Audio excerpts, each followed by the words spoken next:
My sister smiled at me across Dad's hospital bed and said, "Don't worry, Sarah. I'll handle everything while you're here with him."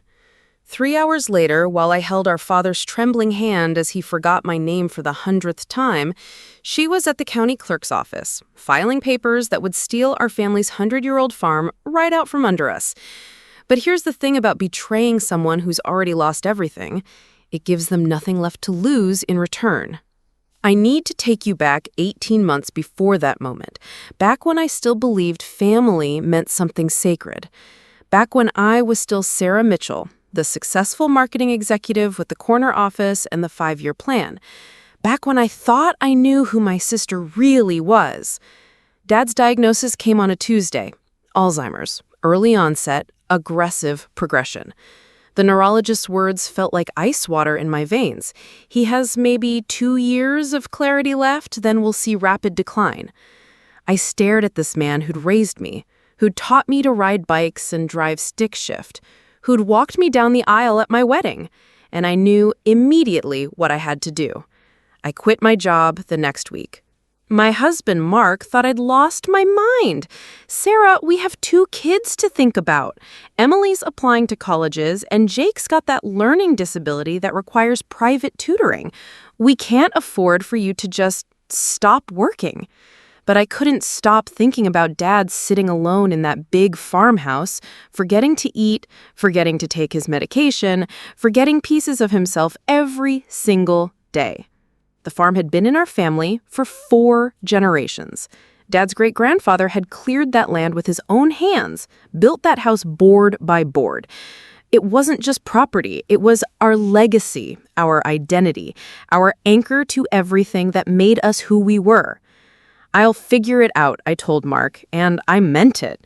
I'd always been the responsible one, the one who solved problems, the one who made things work. Even as kids, when Mom got sick, I was the one who made sure lunches were packed and homework was done. I was the golden child, the one who never let anyone down. My sister Linda had a different approach to Dad's diagnosis. She lived 3 hours away in the city, working as a social media influencer with a lifestyle brand built around luxury and excess.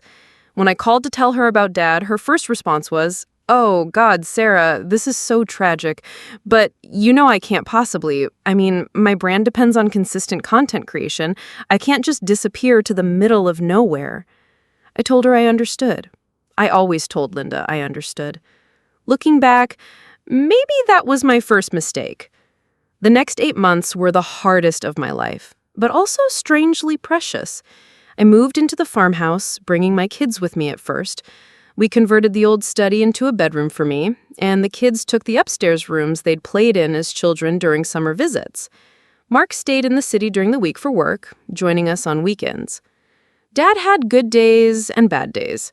On good days, he'd remember stories about the farm, about his father and grandfather, about the year the creek flooded and how they'd saved the livestock. He'd walk me through the fields, pointing out which plots were best for corn, which needed better drainage, where his mother had planted the apple orchard that still bore fruit every fall. On bad days, he'd forget where he was, forget who I was, sometimes forget how to do basic things like use a fork or button his shirt.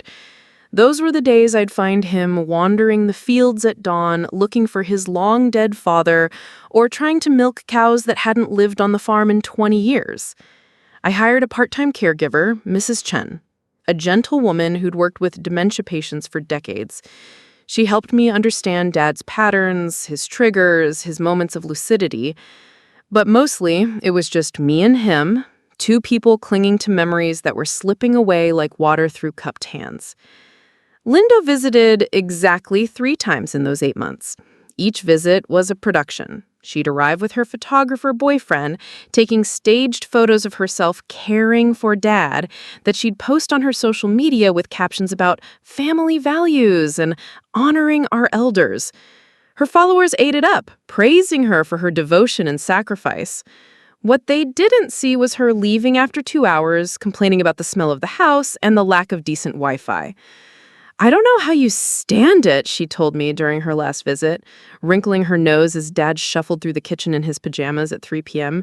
He's not even really him anymore, you know? It's like caring for a stranger. I felt something cold settle in my stomach. He's still our father, Linda. Is he, though? She shrugged, checking her phone. I mean, cognitively speaking, the man who raised us is already gone. This is just biology, habit. You're torturing yourself for no reason. I should have paid attention to that conversation. I should have heard the coldness in her voice, seen the calculation in her eyes. But I was exhausted, overwhelmed, and still foolishly believing that family bonds ran deeper than convenience. The crisis came on a November night when Dad wandered out of the house in his pajamas during a thunderstorm. I found him 2 hours later, sitting in the old cornfield, soaked to the bone and shivering, talking to his deceased father about the harvest. When I got him back to the house, his temperature was dangerously low. The paramedics said another hour, and we might have lost him. That's when I made the call that would change everything. Linda, I need your help. Dad nearly died tonight. I can't do this alone anymore. For once, she didn't make excuses. Oh my God, Sarah, I'm so sorry. Of course I'll help. Let me rearrange some things, and I'll drive up tomorrow. She arrived the next evening with 2 suitcases and a determined expression I hadn't seen since we were kids. I've been thinking about what you said, she told me as we sat in the kitchen after Dad had gone to bed, about family responsibility, about doing what's right. I want to help, but I think we need to be smart about this. What do you mean? I mean, Sarah, look at yourself. You're exhausted. You've lost 20 pounds. Emily told me she's worried about you. And Jake starting to resent this whole situation. I can tell. She wasn't wrong. The strain was showing in every aspect of my life. Emily had started acting out at school, Jake's grades were slipping, and Mark and I barely talked anymore beyond logistics and necessities. I'd become so focused on caring for Dad that I'd forgotten to care for the rest of my family. I've been doing research, Linda continued, pulling out her phone, about long-term care options, about Dad's finances, about what's sustainable for everyone involved. I think we need to have a serious conversation about the future. What kind of conversation? About Dad's care, about the farm, about what happens when he's gone. She reached across the table and took my hand. Sarah, you've been carrying this burden alone for too long. Let me help you make some hard decisions. I felt a wave of relief so intense it brought tears to my eyes. Finally, someone who understood. Finally, someone willing to share the load. What did you have in mind? Well, first, we need to get Dad proper care. There's a memory care facility about an hour from here that specializes in Alzheimer's patients. It's expensive, but it's exactly what he needs. Professional staff, structured activities, medical supervision around the clock. Linda, we can't afford that. Dad's insurance won't cover it, and I don't have... That's where the farm comes in, she said gently. Sarah, this place is worth almost $2 million. The land alone with development potential could set Dad up for the best care possible for the rest of his life. And it would free you to go back to your career, to take care of your own family. I stared at her. You want to sell the farm? I want to do what's best for everyone. Dad needs professional care he can't get here. You need to rebuild your life. Your kids need their mother back.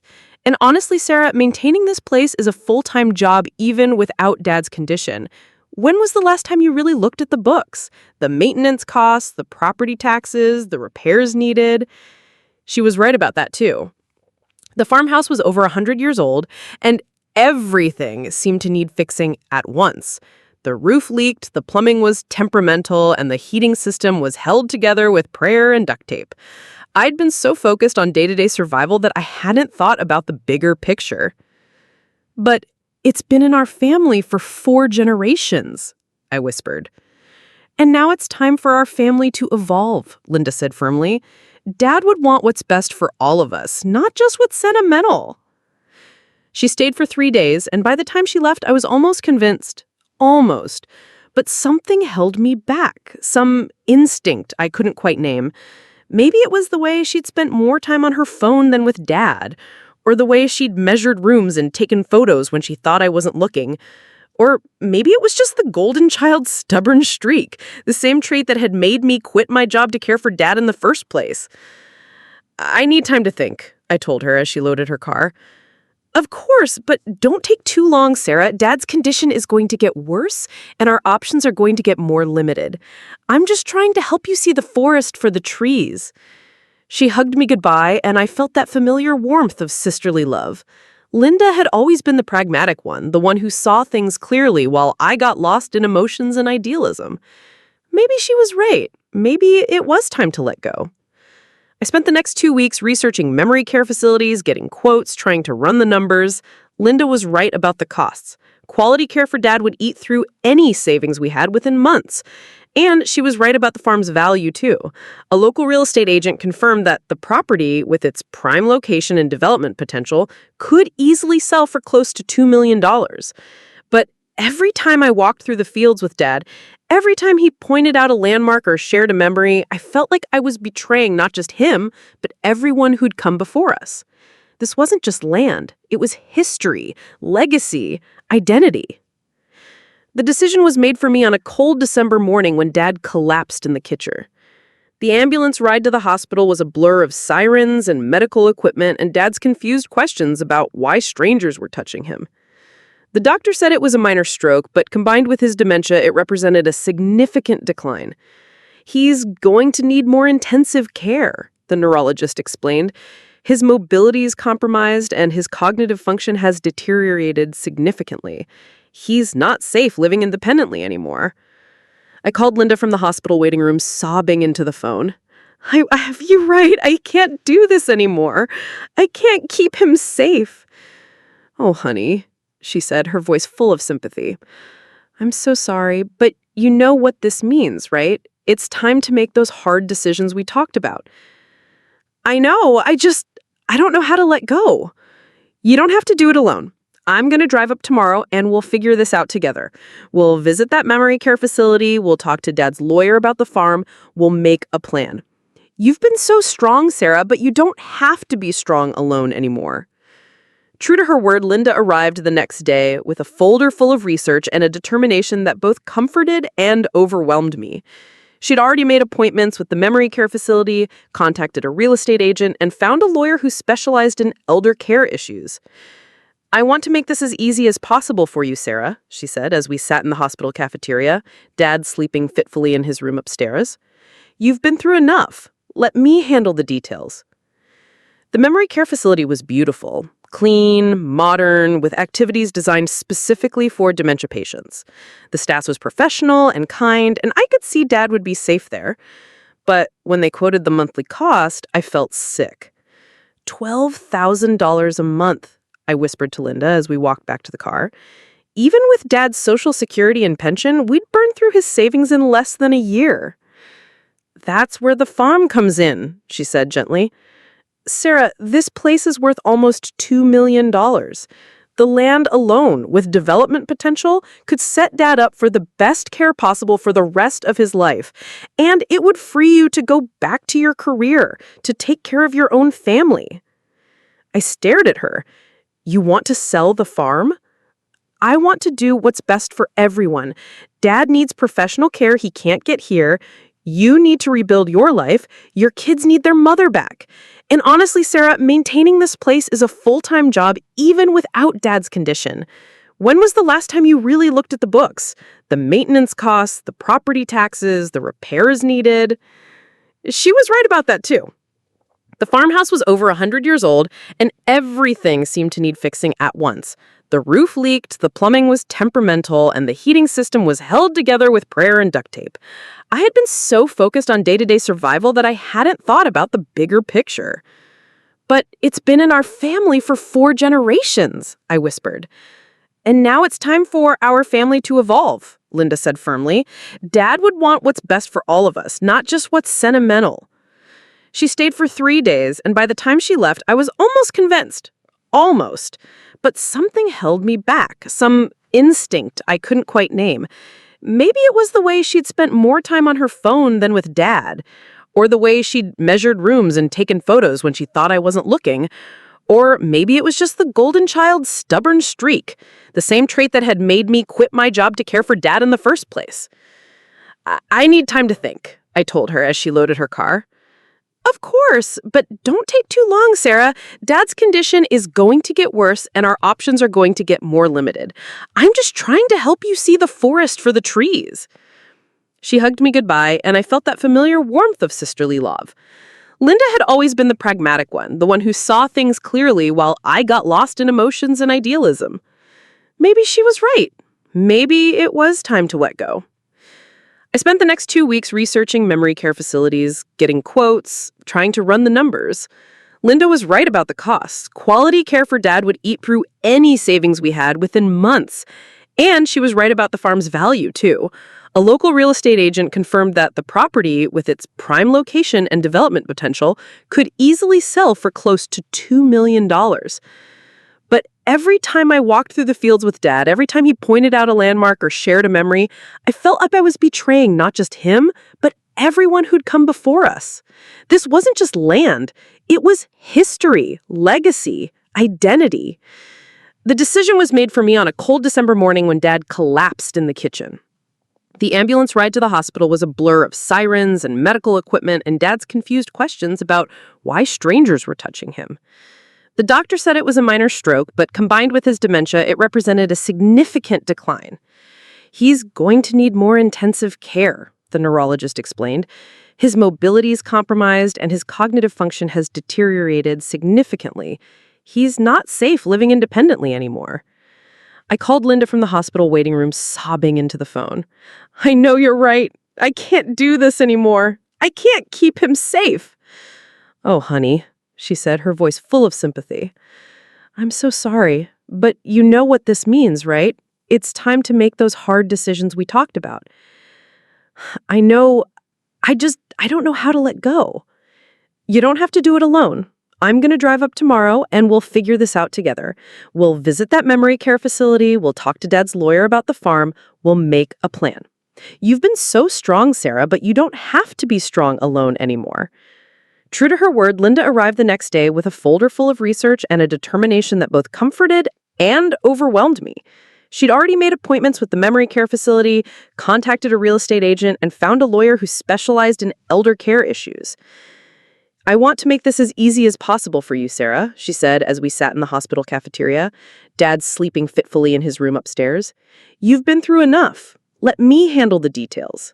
The memory care facility was beautiful, clean, modern, with activities designed specifically for dementia patients. The staff was professional and kind, and I could see Dad would be safe there. But when they quoted the monthly cost, I felt sick. $12,000 a month? I whispered to Linda as we walked back to the car. Even with Dad's Social Security and pension, we'd burned through his savings in less than a year. That's why the farm sale is so important, Linda said. Sarah, at that rate, Dad could afford the best care for the rest of his life, and there would still be enough left over to set up college funds for your kids. It's not just about Dad, it's about securing everyone's future. The lawyer's office was the next stop. Gerald Hoffman had been Dad's attorney for 20 years, handling everything from property disputes to his will. He was a kind man in his 70s who'd known our family since we were children. I have to say, Sarah, he said after Linda explained our situation, this is a difficult decision, but it might be the right one. Your father's condition is only going to get worse, and the costs of care are astronomical. If you're serious about selling, we'll need to move quickly while your father can still legally sign the papers. What do you mean? I asked. I mean that your father's dementia is progressing rapidly. There's a narrow window where he can still be considered competent to make legal decisions, but that window is closing. If we wait too long, you'd need to go through guardianship proceedings, which are complicated and expensive. Linda leaned forward. So we need to act quickly? If you're going to do this, yes. I'd say you have maybe 2 weeks before his condition progresses to the point where any contracts he signs could be legally challenged. I felt the weight of the decision crushing down on me. 2 weeks to decide the fate of 4 generations of family history. 2 weeks to choose between sentiment and practicality. 2 weeks to figure out how to tell Dad that we were selling the only home he'd ever known. There's one more thing, Linda said as we prepared to leave. Mr. Hoffman, if we do decide to sell, what's the best way to handle the paperwork? I mean, Sarah's been under tremendous stress, and I'm worried about her ability to manage all the details. The lawyer looked at me with concern. Are you feeling overwhelmed, Sarah? Because we could set up a power of attorney arrangement if you'd prefer your sister to handle the legal aspects. I looked at Linda, who was watching me with an expression of such caring concern that I felt tears start to well up. She'd dropped everything to help me, had done all the research, made all the appointments. She was trying to protect me from even more stress. That might be helpful, I admitted. I can barely think straight anymore. It's completely understandable, Mr. Hoffman said kindly. Caring for a parent with dementia is one of the most difficult things anyone can go through. Linda, if Sarah designates you as her agent, you could handle all the paperwork on her behalf. It would certainly simplify things. Linda squeezed my hand. Whatever you need, sister, I'm here for you. We left the lawyer's office with a plan. Linda would handle the sale details. I would focus on Dad's transition to the memory care facility, and we'd split the proceeds according to Dad's will, 50-50 between us, with provisions for his care coming out of the total. That night, I sat beside Dad's hospital bed, watching him sleep. His face looked so peaceful, so much like the strong, capable man who'd raised me. How do you tell someone that everything they've worked for, everything they've built, is about to be sold to strangers? Dad, I'm so sorry. I don't know what else to do. He stirred, opening his eyes and looking at me with that confused expression that had become so familiar. Sarah, what are you doing here? Is everything okay? Everything is fine, Dad. I'm just here. That's good, he said, closing his eyes again. I always worry when you're not here. This place feels so empty without you. I cried, silently in that hospital chair, wondering if I was making the right choice or the biggest mistake of my life. Linda handled everything over the next week with an efficiency that was both impressive and slightly unsettling. She met with real estate agents, arranged for appraisals, and even started getting quotes from moving companies. Every evening she'd update me on the progress, always with the same gentle, caring tone. The agent thinks we should list at $2.2 million, she told me over dinner at the hospital cafeteria. It's a hot market for development properties. We might even get a bidding war. That fast? Sarah, properties like this don't come on the market often. Prime agricultural land this close to the city with development potential. The agent says we'll probably have offers within days of listing. I felt a strange mix of relief and nausea. Relief that Dad's care would be secured. Nausea at the thought of bulldozers tearing through the apple orchard. Have you told Dad yet? Linda asked. No, I don't know how, and I'm not sure he'll understand anyway. Maybe that's a blessing, she said softly. Maybe it's better if he doesn't have to carry that burden too. Dad was discharged from the hospital 3 days later, but instead of going home to the farm, he went directly to the memory care facility. The transition was easier than I expected. He was confused about the new environment, but he adapted quickly to the structured routine. Within a week, he seemed to have forgotten that he'd ever lived anywhere else. See, she said as we watched him participate in a music therapy session, he's happier here. He's safe, he's cared for, he's engaged. You made the right choice, Sarah. I wanted to believe her. I needed to believe her. The farm sold in 6 days. Linda called me at work. I had started a part-time consulting job to help with expenses, with the news. Sarah, you're not going to believe this. We got 3 offers, and the highest one is for $2.4 million. Cash. The buyers want to close in 30 days. That's incredible, I said, though I felt strangely numb. Who bought it? A development company called Hartwell Properties. They're planning a luxury subdivision. The agent says they're known for high-end developments that preserve the natural beauty of the area. Preserve the natural beauty by building houses on it? Sarah, they're going to turn it into something beautiful. Families will live there. Children will play there. It's not an ending, it's a transformation. I knew she was right. I knew I should be grateful. But that night, I drove out to the farm one last time before the sale was finalized. I walked through the fields in the moonlight, touching the trees my great-great-grandfather had planted, standing in the spot where the old barn had been before it collapsed in the storm of '98. This was where I'd learned to drive, where I'd had my first kiss, where I'd brought my own children to understand their roots. This was where Dad had taught me about responsibility, about legacy, about the weight of family history. I'm sorry. I whispered to the wind, to the ghosts of 4 generations who'd worked this land. I'm so sorry. The closing was held at Mr. Hoffman's office on a gray February morning. Linda had handled all the paperwork, as we'd agreed, and I just needed to sign a few final documents.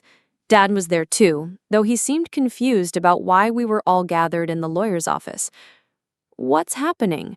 he asked me quietly, as Linda and the buyers discussed final details. We're selling the farm, Dad, remember? So you can have the best care possible." He looked at me with an expression I couldn't quite read. "Are you sure about this, Sarah?" Yes, it's the right thing to do." He nodded slowly. "If you say so. You've always been the smart one." I signed the papers with a shaking hand, watching as our family's legacy was legally transferred to strangers. The check was deposited into an account Linda had set up for Dad's care, with the remainder split between us as planned. Walking out of that office, I felt like I'd just buried something precious and irreplaceable. But I also felt relief. Dad was safe, his care was secured, and I could finally start rebuilding my own life. Linda had been right. Sometimes you have to let go to move forward. That relief lasted exactly 3 weeks. I was paying Dad's first monthly bill at the memory care facility when I noticed something odd. The invoice was for the full amount, $12,000, with no indication that it was being paid from his care fund. I called Linda. "There must be some mistake with the billing. They're charging the full amount instead of deducting it from his account." "Oh, that?" Linda said, her voice oddly casual. "I meant to talk to you about that. There was a complication with the escrow account setup. The funds are temporarily tied up while the lawyers sort out some tax issues. I've been covering Dad's care costs out of my own pocket for now." "Linda, you can't afford that. Let me help." No, it's fine. It's just temporary, a few weeks at most." But weeks turned into months, and every time I asked about the escrow account, Linda had a different excuse. Bank delays, legal complications, tax issues that were taking longer than expected to resolve. Meanwhile, I was struggling to pay my own bills, having assumed that Dad's care was covered. Something was wrong, but I couldn't put my finger on it. The truth began to unravel on a warm May afternoon when I drove past the farm, or what used to be the farm. I'd been avoiding the area, not wanting to see the destruction of the place I'd loved. But that day, I needed to drive past it to get to Dad's facility, and I decided it was time to face reality. What I saw made me pull over to the side of the road. There was no construction, no luxury subdivision, no signs of development at all. The farmhouse was still standing, looking exactly as it had the day we'd left it. The fields were still intact, though overgrown. Even Dad's old truck was still parked in the driveway. I sat in my car, staring at the scene, feeling like I was losing my mind. How was this possible? The farm had been sold months ago. The buyers had paid cash. Where was the development? I called the real estate agent who'd handled the sale. "Hi, this is Sarah Mitchell. I'm calling about the farm property on Meadowbrook Road that we sold to Hartwell Properties in February." "Oh yes, I remember. What can I help you with?" "I drove past the property today and there's no sign of any development. Is everything okay with the sale?" There was a pause. "Mrs. Mitchell, I'm not sure what you mean. The sale went through exactly as planned. The new owners took possession in March. But there's no construction, no development. It looks exactly the same as when we left." "Well, that's not unusual. Sometimes buyers sit on properties for months or even years before beginning development. It depends on permits, financing, market conditions, any number of factors." That made sense, but something still felt wrong. I asked for the contact information for Hartwell Properties, thinking maybe I could get some clarity directly from the buyers. The number I was given went to a voicemail box with a generic greeting. I left a message asking about the development timeline, but no one called back. I started doing research online, looking up Hartwell Properties. What I found made my blood run cold. Hartwell Properties was a real company, but they specialized in commercial development, not residential subdivisions. Their portfolio consisted of shopping centers, office complexes, and industrial facilities. I could find no record of them ever developing luxury residential properties. More troubling, I could find no public record of any development permits being filed for the farm property. No environmental impact studies, no zoning variance requests, no architectural plans. For a project as large as a luxury subdivision, there should have been months of paperwork and public hearings. I called the county planning office. I'm looking for information about a proposed development on Meadowbrook Road, a luxury subdivision that was supposed to be built on the old Mitchell farm. Let me check our records. No, I don't see any applications for residential development on that property. Are you sure you have the right address? I gave her the exact address, the same one I'd grown up with. No, there's nothing in our files. The property is still zoned agricultural, and there haven't been any requests to change that designation. I hung up the phone with shaking hands. If there was no development planned, if there were no permits filed, if the property was still zoned agricultural, what had really happened to the farm? I called Linda immediately. Linda, I need to ask you something, and I need you to be completely honest with me. What's really going on with the farm? What do you mean? We sold it. You were there. I drove past it today. There's no construction, no development, nothing. And I looked up Hartwell Properties. They don't develop residential properties. They don't even develop in our area. There was a long pause. Sarah, I think you might be confused. The sale went through exactly as planned. Maybe the development is just delayed. Linda, I called the county planning office. There are no permits filed for any development on that property. No zoning changes, no applications, nothing. So I'm asking you again, what really happened to the farm? Another pause, longer this time. Sarah, you sound really upset. Are you okay? Maybe you should talk to someone. Don't. My voice was sharp. Don't you dare try to make me think I'm crazy. I know what I saw. I know what I found out. Something is wrong here, and I want to know what it is. I think you're letting stress get the better of you. You've been through a lot, and sometimes our minds play tricks on us when we're overwhelmed. Linda, I'm not imagining this. If you won't tell me what's going on, I'll find out myself. Sarah, I think you need help. Professional help. This obsession isn't healthy. She hung up on me. I sat in my car outside the county office, staring at my phone, feeling like the ground had shifted beneath my feet. Linda was lying to me. My sister, who'd held my hand through Dad's diagnosis, who'd helped me make the hardest decision of my life, who'd promised to handle everything while I focused on caring for our father, she was lying to me. But why? What possible reason could she have for lying about the farm sale? The answer came to me slowly, like a horrible dawn breaking over a landscape I'd never seen before. I drove straight to Mr. Hoffman's office. Sarah, he said, looking surprised to see me, what can I do for you? I need to see the paperwork from the farm sale. All of it. He frowned. Is there a problem? I thought everything went smoothly. There might be a problem. I'm not sure. Can you pull the file? He disappeared into his filing room and returned with a thick folder. Here we are.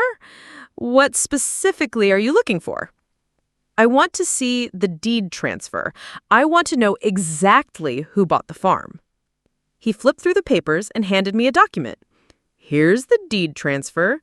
The property was sold to Hartwell Properties, LLC, just as Linda arranged. I studied the document carefully. The buyer was indeed listed as Hartwell Properties, LLC, but something about the address looked familiar. Mr. Hoffman, this address for Hartwell Properties, it's in the city, right? About 3 hours from here? That's correct. That's the same city where Linda lives. He looked at me with concern. Sarah, are you all right? You look pale. Can you look up the registration for Hartwell Properties, LLC? I want to know who owns it. He turned to his computer and began typing. After a few minutes, he looked up with a puzzled expression. That's odd. Hartwell Properties LLC was incorporated just 2 weeks before the farm sale. The registered agent is listed as Linda Mitchell. The room started to spin. Linda Mitchell? As in my sister Linda? Yes, that's what it says here. She's listed as the registered agent and the sole member of the LLC. I felt like I was going to be sick. Mr. Hoffman, are you telling me that my sister bought the farm from us? It appears so, but surely you knew this. You were there for the closing. You signed the papers. I signed papers transferring the farm to Hartwell Properties.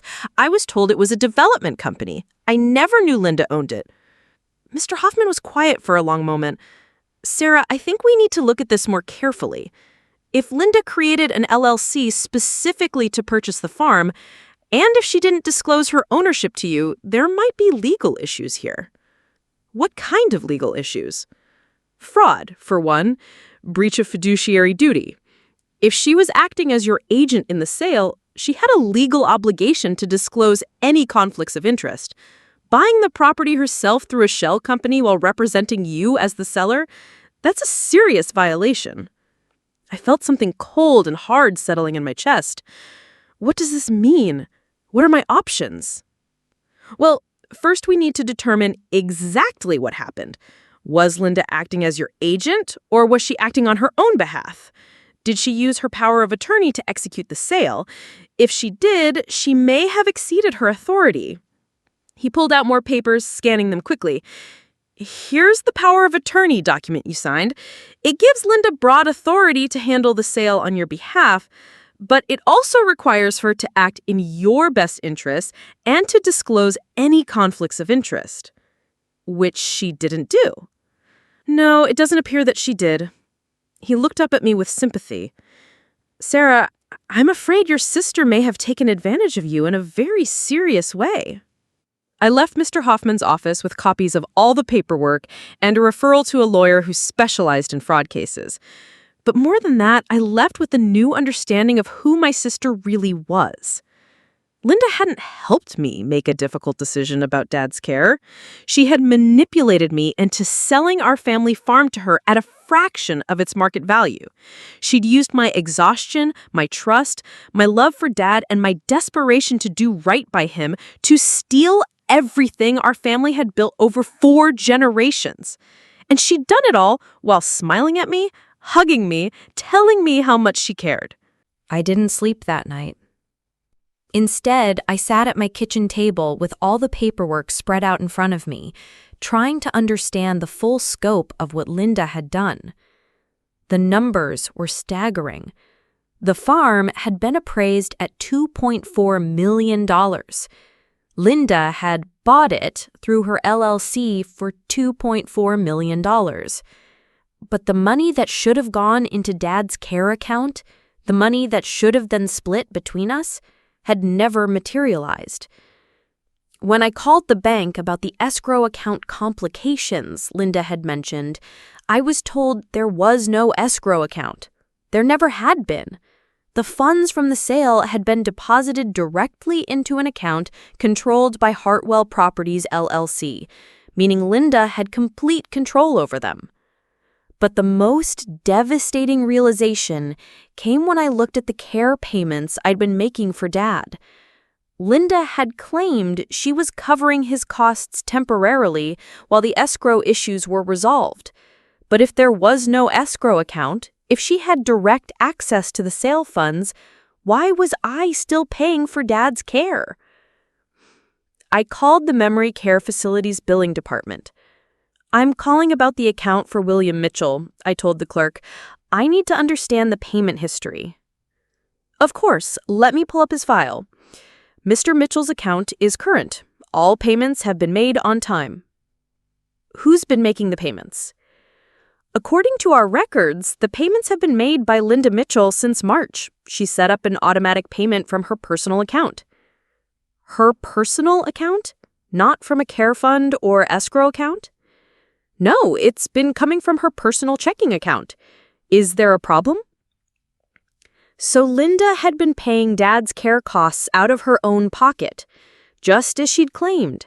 But she'd been paying them with money she'd stolen from the farm sale, money that should have been in a legitimate care fund, money that was rightfully half mine. She'd stolen $2.4 million from our family and then used a tiny fraction of it to pay for Dad's care while letting me believe I was responsible for those costs. She'd manipulated me into feeling grateful for her sacrifice while she was spending my inheritance on her lifestyle brand and luxury lifestyle. I needed to know more. I needed to understand exactly how she'd pulled this off and what she'd done with the money. But more than that, I needed to understand why. Why would my sister, the person I trusted most in the world, betray me so completely? I started with her social media account. Linda's Instagram account was a carefully curated showcase of luxury and success. Designer clothes, expensive restaurants, exotic vacations, professional photo shoots. Looking at it with new eyes, I could see the timeline of her improved lifestyle coinciding perfectly with the farm sale. In March, right after the sale closed, she'd posted photos from a week-long trip to Paris. Treating myself to some much-needed self-care after a difficult family situation. It's sometimes you have to prioritize your own healing, the caption read. In April, she'd posted photos of a new BMW. Finally took the plunge and bought my dream car. Hard work pays off, and I'm learning to celebrate my successes instead of feeling guilty about them. In May, she'd moved to a luxury high-rise apartment in the city's most expensive neighborhood. New home, new chapter. So grateful for this beautiful space to create content and live my best life. Each post had hundreds of comments praising her success, her style, her inspiration. Her follower count had grown from 50,000 to over 200,000 in just 3 months. She'd landed sponsorship deals with high-end fashion brands, a collaboration with a luxury car company, and a partnership with a high-end real estate firm. She'd built her entire elevated lifestyle on the theft of our family's farm. But the posts that hurt the most were the ones about family. Throughout the spring and summer, she'd posted repeatedly about the difficult decision to sell the family farm, about honoring Dad's wishes, about making hard choices for the good of everyone involved. Sometimes love means letting go, she'd written in June, over a photo of herself looking pensively out the window of her luxury apartment. My family went through a difficult transition this year, and I had to make some tough decisions about my father's care. It wasn't easy, but sometimes you have to be the strong one, the one who makes the hard choices that others can't make. The comments were full of sympathy and admiration. "You're so brave! What a devoted daughter! Your father is lucky to have you!" If only they knew the truth. I screenshot every post, every comment, every detail.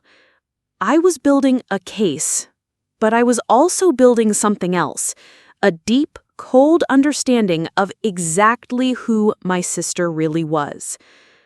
Linda wasn't just a thief. She was a manipulator, a liar, someone who could steal from her own family and then use that theft to build a public image of herself as a devoted daughter and successful entrepreneur. She'd turned our family's tragedy into her personal brand. But I still didn't understand why. Linda had always been jealous of me. That was nothing new.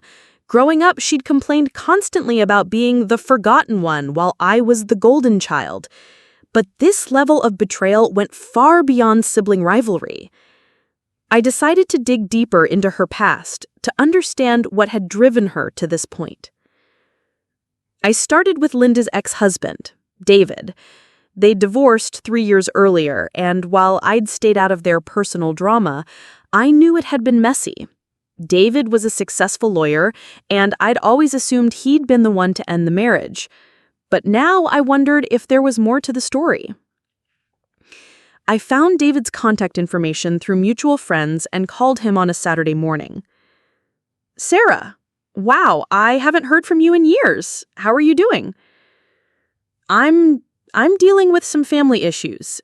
David, I need to ask you something, and I know it's awkward, but I need to understand some things about Linda."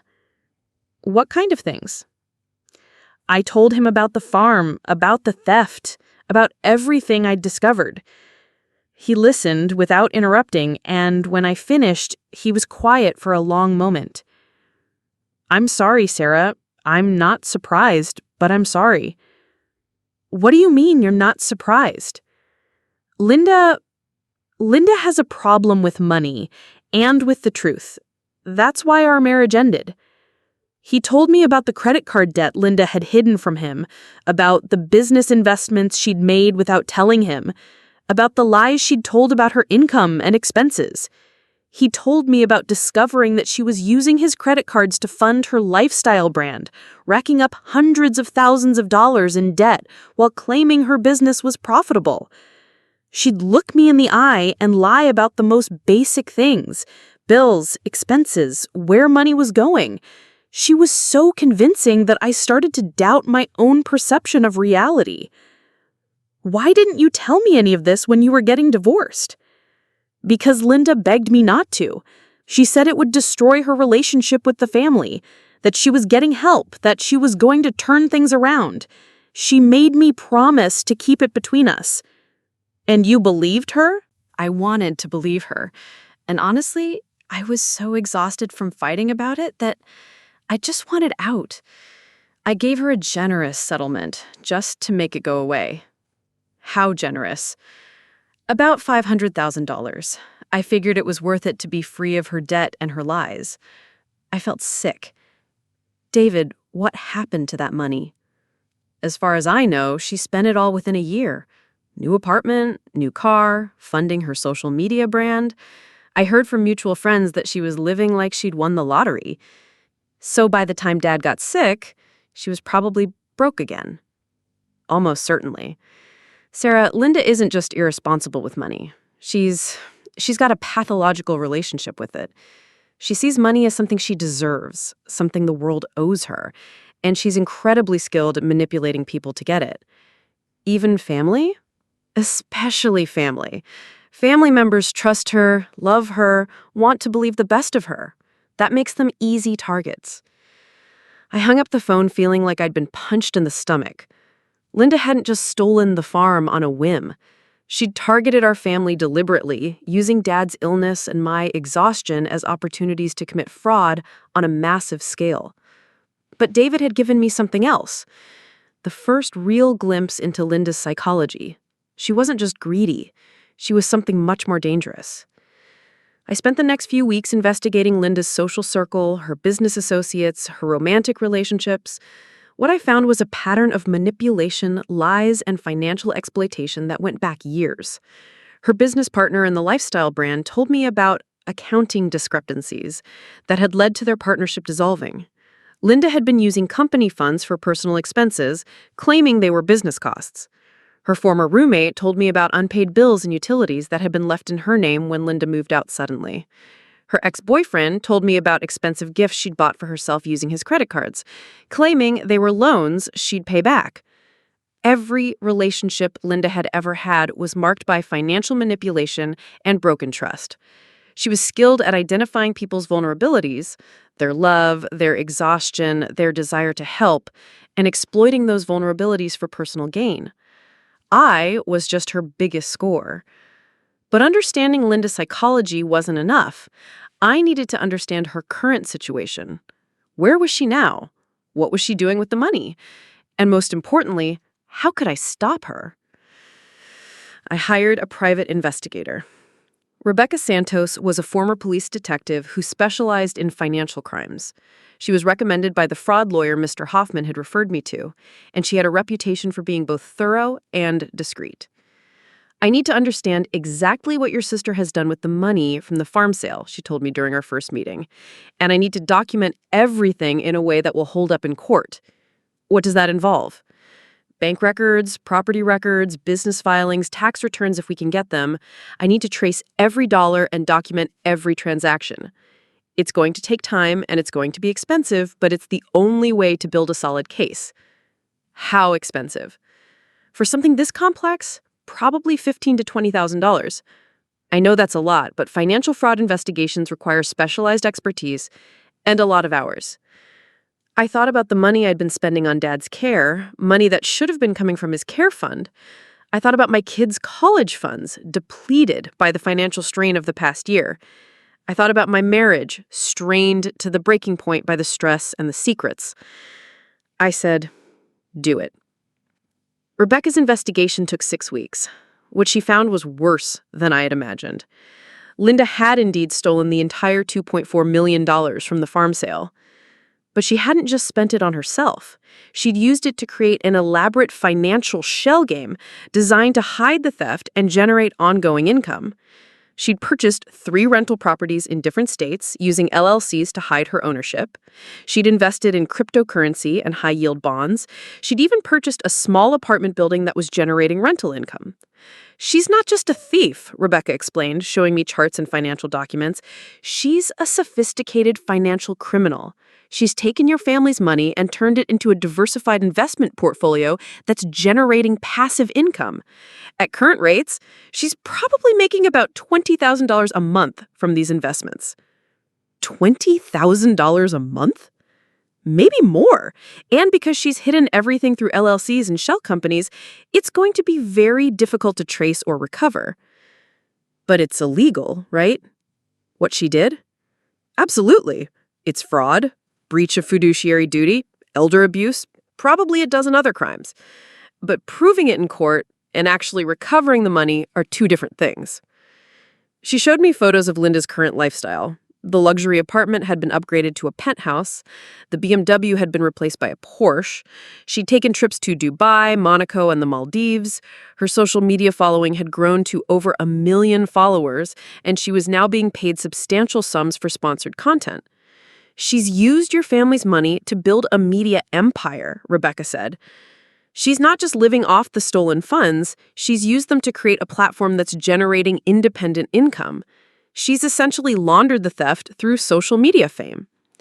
But the most devastating discovery came when Rebecca showed me Linda's tax returns, which she'd obtained through her law enforcement contacts. She's been claiming the rental properties as business expenses, the apartment building, the investment income, even some of her personal expenses. She structured everything to minimize her tax liability while maximizing her apparent legitimacy. What does that mean? It means she's not just stolen your money, she's created a paper trail that makes it look like she earned it legitimately. If this goes to court, she'll argue that she is a successful businesswoman who made smart investments, not a thief who stole from her family. I stared at the documents, feeling overwhelmed by the scope of Linda's deception. This wasn't just theft. This was a calculated, sophisticated financial crime that had been planned and executed over months. Rebecca, what are my options? Legally, you have a strong case for fraud. The evidence is clear that she used her power of attorney to steal from your family. But practically, recovery is going to be difficult. She's hidden the money well, and she's had time to establish what looks like a legitimate business empire. So she gets away with it? Not necessarily. But if you want to stop her, you're going to have to be willing to go to war. Criminal charges, civil lawsuits, public exposure. It's going to be expensive, time-consuming, and ugly. I thought about Dad, confused and vulnerable in his memory care facility. I thought about my kids, already struggling with the upheaval of the past year. I thought about my marriage, hanging by a thread. What would you do? I asked Rebecca. If she were my sister, I'd destroy her. But destroying Linda was going to cost me more than I realized. I started with the civil lawsuit. The fraud lawyer, Jennifer Walsh, filed a comprehensive complaint alleging fraud, breach of fiduciary duty, elder abuse, and conversion. She asked for treble damages, which meant if we won, Linda would owe not just the $2.4 million she'd stolen, but $7.2 million in total. It's going to be a long fight, Jennifer warned me. Linda's going to hire the best lawyers money can buy. Your money, technically. And they're going to fight this aggressively. Are you prepared for that? I thought I was. I thought I was prepared for anything. I wasn't prepared for Linda's response. Instead of trying to defend her actions, Linda went on the attack. She hired a public relations firm and began a campaign to discredit me publicly. She claimed I was mentally unstable, that I was making false accusations because I was jealous of her success. She posted a long, emotional video on her social media accounts, crying as she talked about how difficult it had been to care for our father while I was too selfish to help. I had to make the hardest decision of my life, she said, tears streaming down her face. I had to sell our family farm to pay for Dad's care because my sister refused to contribute financially. And now she's trying to destroy me legally because she regrets her own choices? The video went viral. Within 24 hours, it had been viewed over 1 million times. The comments were brutal. Hundreds of people calling me greedy, selfish, a bad daughter.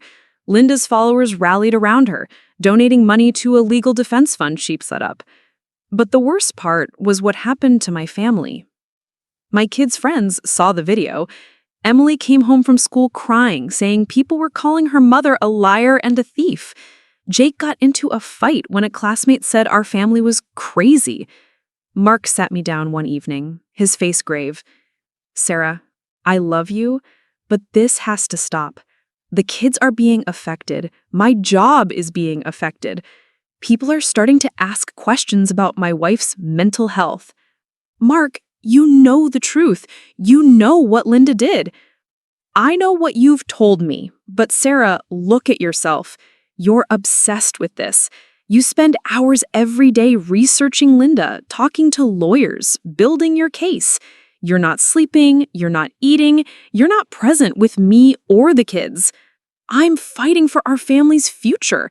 That money was supposed to be Emily's college fund, Jake's therapy fund, our retirement. And what good is any of that if we lose our family in the process?" He was right, and I knew it. The pursuit of Linda had consumed my life. I'd become someone I didn't recognize, suspicious, obsessive, driven by a need for revenge that was eating me alive. But I couldn't stop. Every time I thought about giving up, I'd remember Linda's smug smile in that video, her tears as she lied about caring for Dad. I'd remember the farmhouse sitting empty while she lived in a penthouse bought with stolen money. The obsession cost me my marriage. Mark moved out on a Tuesday in October, taking the kids with him. "Sarah, I'm not abandoning you, but I can't watch you destroy yourself anymore, and I can't let you destroy our children in the process. The kids need to know the truth about their aunt. The kids need their mother back, the mother who used to laugh, who used to be present, who used to care about something other than revenge. Mark, please don't do this.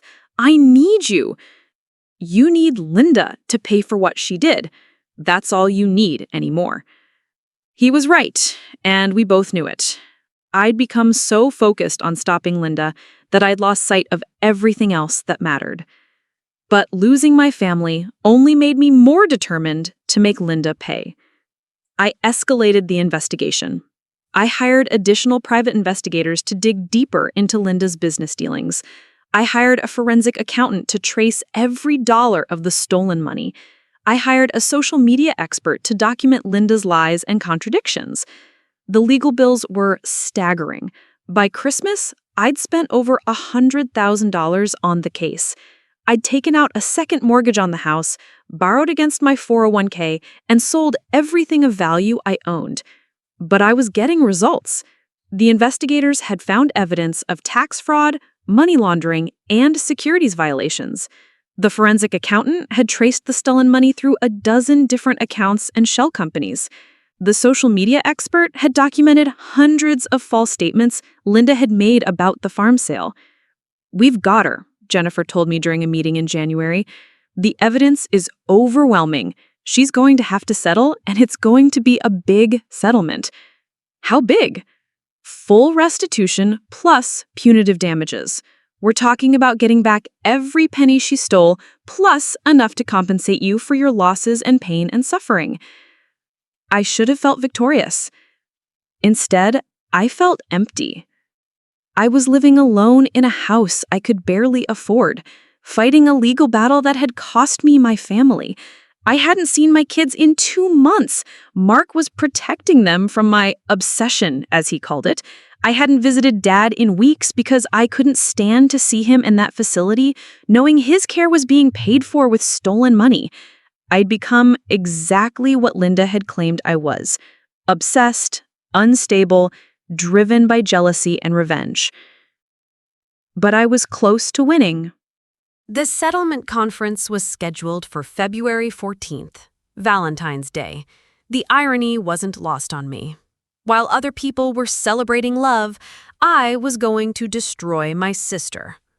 Linda arrived at the law office with an entourage: 3 lawyers, a publicist, and a social media manager who documented everything for her followers. She was dressed in a designer suit that probably cost more than I made in a month, and she carried herself with the confidence of someone who'd never faced real consequences for her actions. She didn't look at me when she entered the conference room. The settlement negotiations lasted 8 hours. Linda's lawyers argued that the farm sale was legitimate, that their client had acted in good faith, that the allegations were motivated by family jealousy and mental instability.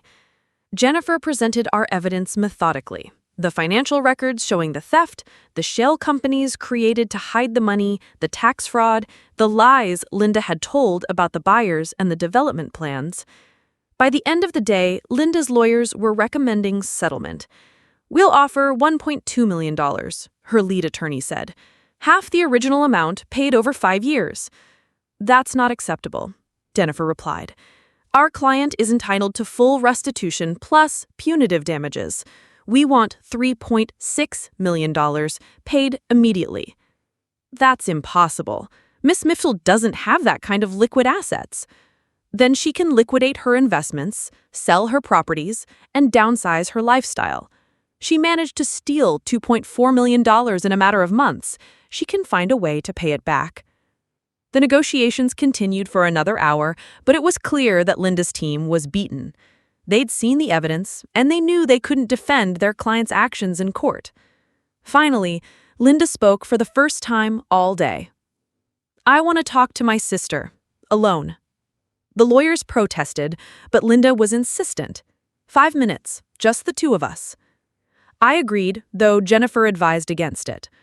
The lawyers and staff left the conference room, leaving me alone with Linda for the first time since the day I discovered her theft. She looked at me across the conference table, and for a moment, I saw something I hadn't expected: exhaustion. She looked tired, older, almost fragile. "Sarah," she said quietly, "I need you to understand something." "What's that?" "I never meant for it to go this far. When I created the LLC, when I bought the farm, I was going to tell you. I was going to explain everything. But you didn't." "No, I didn't. Because I knew you'd never understand." "Understand what?" "That I deserved it." Her voice was steady, but there was something raw in her eyes. "Do you know what it was like, Sarah, being your sister? Being the one who was never good enough, never smart enough, never responsible enough?" I stared at her. "Linda, what are you talking about? You were the golden child. You were the one who got the scholarships, the good grades, the praise. You were the one who got married first, had kids first, bought a house first. You were the one who always did everything right. That's not... And when Dad got sick, you were the one who got to be the hero. You were the one who quit your job, who moved in with him, who sacrificed everything to care for him. You were the devoted daughter, and I was the selfish one who lived too far away to help." "Linda, I never said that." "You didn't have to. Everyone else said it. The neighbors, the people at church, even Dad's friends, they all talked about how wonderful you were, how lucky Dad was to have such a devoted daughter. And what was I? The one who visited 3 times in 8 months?" I felt something shifting inside me, a recognition of pain I'd never acknowledged. "But Linda, You could have helped more. You could have what? Quit my job? Moved to the middle of nowhere? Given up everything I'd worked for to change bedpans and watch our father forget who I was? If you'd needed to, yes. See? That's exactly what I mean. You always knew the right thing to do. You always knew how to be the perfect daughter, the perfect sister, the perfect person. And I was always the one who fell short. She leaned back in her chair, her composure cracking slightly. Do you know what Dad said to me the last time I visited him? He said, "I'm so glad Sarah is here. I don't know what I'd do without her. She's always been my little angel." Linda, my little angel? That's what he called you. And when I asked him about me, he looked confused. He said, "Who are you again?" I felt tears starting to form in my eyes. The dementia makes him forget. He forgot me first, Sarah. He forgot me because I was forgettable, because I was never as important as you were. That's not, isn't it? When we were kids, whose grades did Mom and Dad put on the refrigerator? When we were teenagers, who got to go to the good college? When we were adults, who did they call when they needed help? I thought about our childhood, about the dynamics I'd taken for granted. Linda was right. She'd always been the one who struggled, who got in trouble, who needed help. I'd been the one who succeeded, who made our parents proud, who seemed to have everything figured out. But Linda, that doesn't justify what you did. That doesn't make it okay to steal from our family. I know that. Her voice was barely a whisper.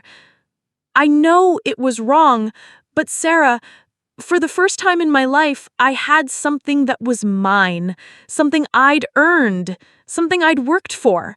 My business, my success, my life. It was all mine.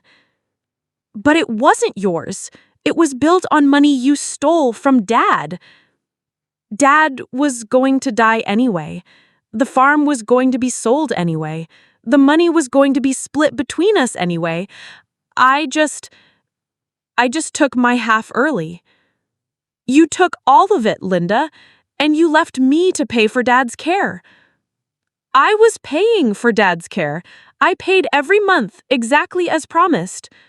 With stolen money. With my money. Money I used to build a life, a business, a future. Money I turned into something productive instead of just letting it sit in some account waiting for Dad to die. I stared at her, amazed by her ability to rationalize what she'd done. Do you hear yourself? Do you understand what you're saying? I'm saying that I was tired of being the forgotten one. I was tired of watching you be the perfect daughter while I was the disappointment. I was tired of being broke while you had everything handed to you. I didn't have everything handed to me. I worked for everything I got.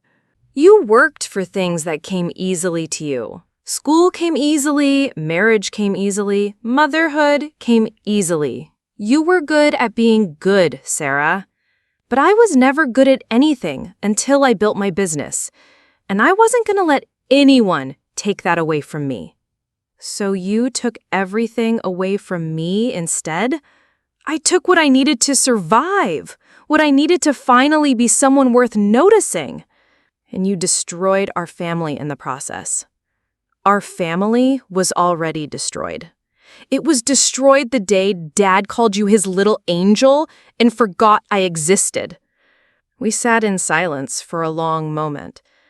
I could see the hurt in Linda's eyes, the deep well of pain and resentment that had driven her to betray the people who loved her most. But I could also see the coldness, the calculation, the complete absence of remorse for what she'd done to achieve her goals. Linda, I said finally, I'm sorry you felt forgotten.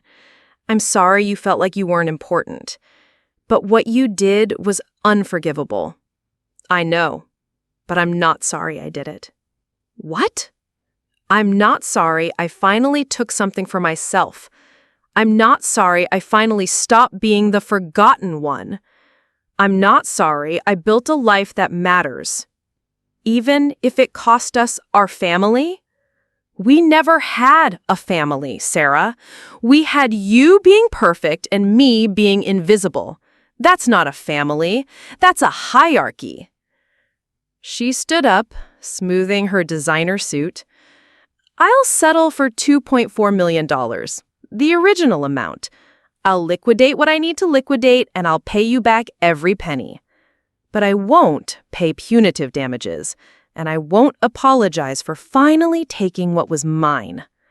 It was never yours, Linda. It is now. The lawyers came back into the room, and Linda's team agreed to the settlement. $2.4 million, paid within 6 months. Full restitution, but no punitive damages, no admission of guilt, no apology. I'd won, but it felt like losing. Linda kept her word. Over the next 6 months, she liquidated her investments, sold her properties, and paid back every penny she'd stolen. She moved out of the penthouse, sold the Porsche, and downsized her lifestyle dramatically. But she didn't disappear. If anything, her public profile grew stronger. She turned the settlement into a narrative of redemption, claiming she'd made mistakes but had learned from them.